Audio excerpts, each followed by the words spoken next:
Hello friends, आज अपन एक topic लेंगे केमिस्ट्री का जिसका नाम है संकरण। इस टॉपिक को 11th-12th के अंदर, ग्रेजुएशन के अंदर और इसके बाद में होने वाले विभिन्न कॉम्पिटिटिव एग्जाम के अंदर इससे संबंधित प्रश्न पूछे जाते हैं। अब संकरण जो अपन टॉपिक पढ़ेंगे तो इस संकरण के टॉपिक या हाइब्रिडाइजेशन के टॉपिक में से अपने को क्या क्या इन्फॉर्मेशन मिलेगी। फर्स्ट ऑफ ऑल कि हाइब्रिडाइजेशन है क्या, सेकेंड चीज़ हाइब्रिडाइजेशन की रिक्वायरमेंट कहाँ पड़ी, थर्ड ऑफ ऑल कि हाइब्रिडाइजेशन से अपने को और क्या क्या मॉलिक्यूल के बारे में इंफॉर्मेशन मिल सकती है।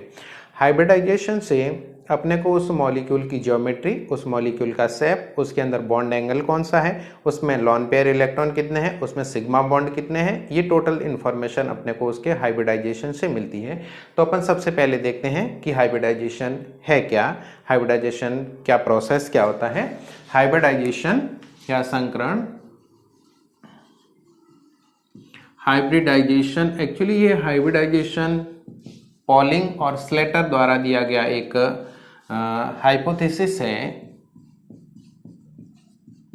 Polling and Slater, polling and Slater द्वारा दिया गया एक हाइपोथेसिस है, केवल एक परिकल्पना है जिसके अंदर क्या होते हैं कि अलग अलग आकृति, अलग अलग ज्योमेट्री, अलग अलग एनर्जी के ऑर्बिटल्स होते हैं, कक्षक होते हैं, वो मिश्रित होते हैं और उस मिश्रण के दौरान वो अपनी एनर्जी का पुनर्वितरण करते हैं और उस एनर्जी का पुनर्वितरण करने के उपरांत नए कक्षकों का निर्माण करते हैं और उन नए कक्षकों को बोला जाता है संकृत कक्षक, हाइब्रिड ऑर्बिटल, और इस प्रोसेस को बोला जाता है हाइब्रिडाइजेशन, संकरण। तो पहले अपन देख लेते हैं कि संकरण क्या है। तो संकरण के अंदर सबसे पहली बात तो ये है कि केंद्रीय परमाणु, सेंट्रल एटम, किसी भी अणु के जो केंद्रीय परमाणु है, जो सेंट्रल एटम है, उस सेंट्रल एटम जो भी दो कोई भी यदि मॉलिक्यूल भाग ले रहे हैं तो दोनों मॉलिक्यूल के अंदर जो भी सेंट्रल एटम्स होंगे वो सेंट्रल एटम के जो ऑर्बिटल्स होंगे वो ऑर्बिटल ही संकरण प्रक्रिया के अंदर या हाइब्रिडाइजेशन प्रोसेस के अंदर भाग लेते हैं। तो जो केंद्रीय परमाणु है उस केंद्रीय परमाणु के जो कक्षक होते हैं वो कक्षक कौन कौन से, अलग अलग ऊर्जा में बहुत ज्यादा नहीं लेकिन कुछ अंतर होता है, ऊर्जा, आकार और आकृति, यानी कि कुल मिला के बात यूं कर लें कि शेप के अंदर और एनर्जी में भिन्न भिन्न अलग अलग ऊर्जा, आकार, आकृति के कक्षक, ये जो कक्षक होंगे, जो अलग अलग ऊर्जा, आकार, आकृति के कक्षक होंगे, ये परस्पर मिश्रित होंगे, आपस में मिश्रित होकर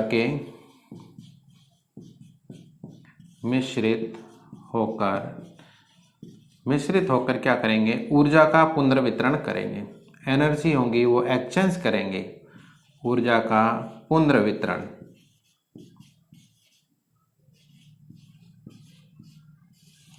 ऊर्जा का पुनर्वितरण करते हैं और ऊर्जा का पुनर्वितरण करके फिर क्या करेंगे, नए कक्षक बनाते हैं, नए कक्षकों का निर्माण।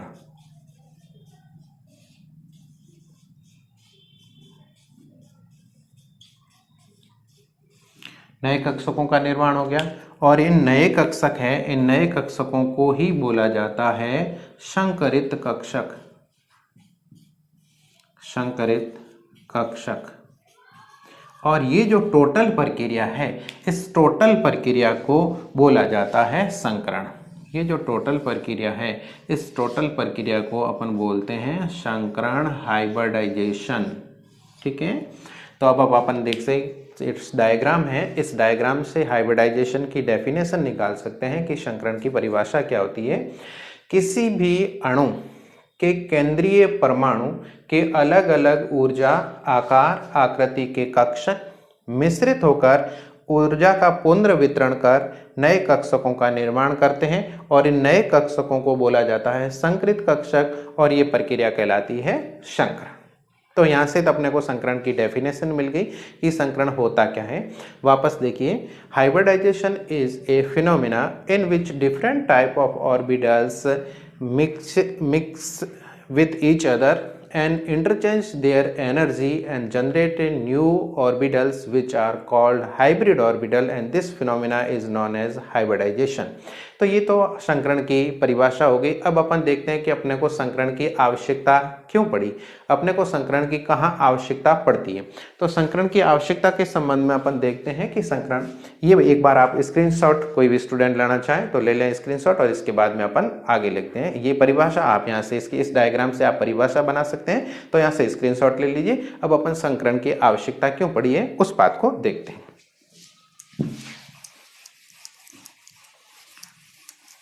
वीबीटी के बारे में आपने पढ़ा होगा, वैलेंस बॉन्ड थ्योरी, संयोजकता बंध सिद्धांत। और संयोजकता बंध सिद्धांत क्या कहता है? संयोजकता बंध सिद्धांत के अनुसार किसी भी कक्षक में उपस्थित अयुग्मित इलेक्ट्रॉन ही बंध बनाने में भाग लेते हैं, युग्मित इलेक्ट्रॉन बंध बनाने में भाग नहीं लेते हैं।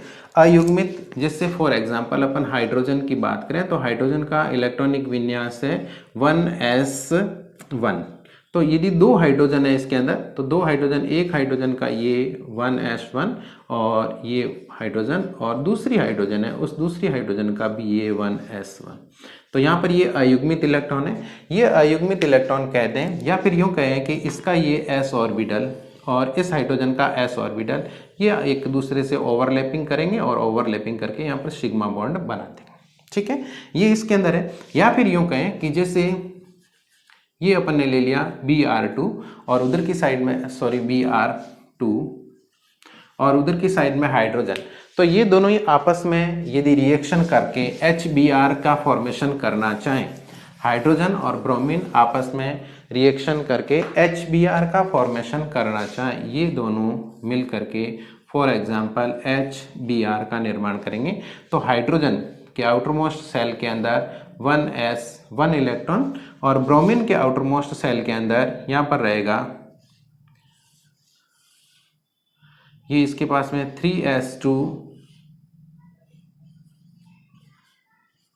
और 3p5। तो 1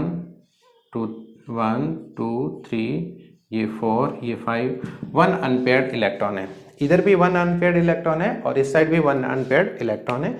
इसको अपन कोई भी मान सकते हैं, जैसे इसको मैंने px मान लिया, इसको py मान लिया, तो इसको pz मान लिया, या इसको pz मान लिया, इसको py मान लिया। तो अब ये तो s कक्षक है, ये इसका 1s कक्षक है, ये 1s कक्षक इसी प्रकार से, और ये इसका p ऑर्बिटल, ये लास्ट वाला जो p ऑर्बिटल है मैं इसको बोल रहा हूँ ओनली p, ये px, ये py और ये pz। तो ये py वाली बात करते हैं अपन। तो py का जो ये ऑर्बिटल है, ये py वाला ऑर्बिटल, ये py वाला ऑर्बिटल इसके साथ s और ये ऑर्बिटल्स हैं वो ओवरलैपिंग कर लें और ओवरलैपिंग करके सिग्मा बॉन्ड का फॉर्मेशन कर लें, यानी कि इसके बीच में ये और ये इस ऑर्बिटल के बीच में सिग्मा बॉन्ड का फॉर्मेशन पॉसिबल है। क्योंकि वीबीटी के according to valence bond theory, VBT के अनुसार इसके अंदर एक अनपेयर्ड इलेक्ट्रॉन है, इसमें भी एक अनपेयर्ड इलेक्ट्रॉन है। तो ये अनपेयर्ड इलेक्ट्रॉन और ये अनपेयर्ड इलेक्ट्रॉन आपस में ओवरलैपिंग करके सिग्मा बॉन्ड का फॉर्मेशन कर सकते हैं। बट कुछ मॉलिक्यूल है, जैसे अपन देख लें कि मैं एग्जाम्पल यदि लूँ मेथेन का, CH4 का,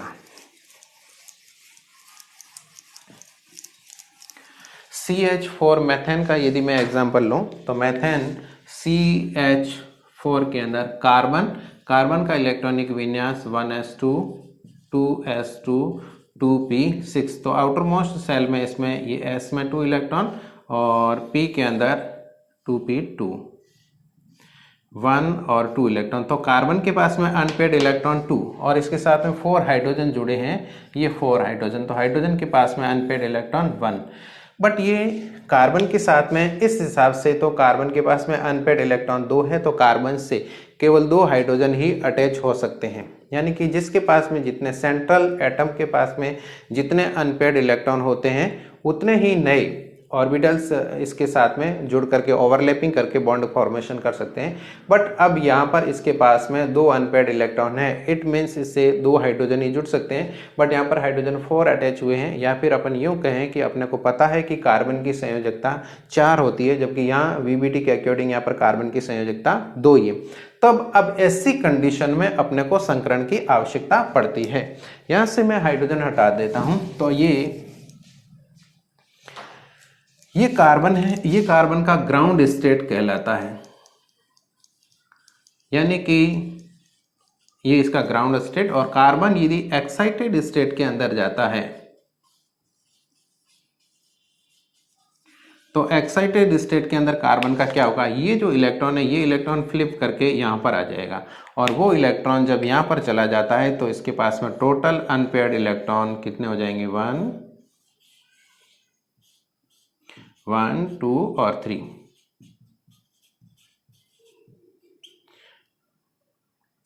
ठीक है, तो ये इसके पास में इलेक्ट्रॉन इतने पास में हो गए।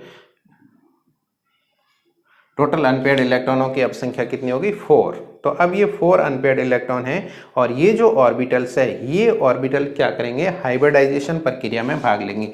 ये ऑर्बिटल्स 1 और ये, तो ये ऑर्बिटल्स कौन सा है, S है, और ये कितने हैं, P के 3 है, 1 2 3, और S का ये, तो ये जो P के टोटल PX PY और PZ ये सारे के सारे क्या करेंगे, संकरण प्रक्रिया में भाग लेंगे, और ये संकरण प्रक्रिया द्वारा नए कक्षकों का निर्माण करेंगे, 4 नए ऑर्बिटल्स बनाएंगे, और इन चारों नए ऑर्बिटल्स को बोला जाएगा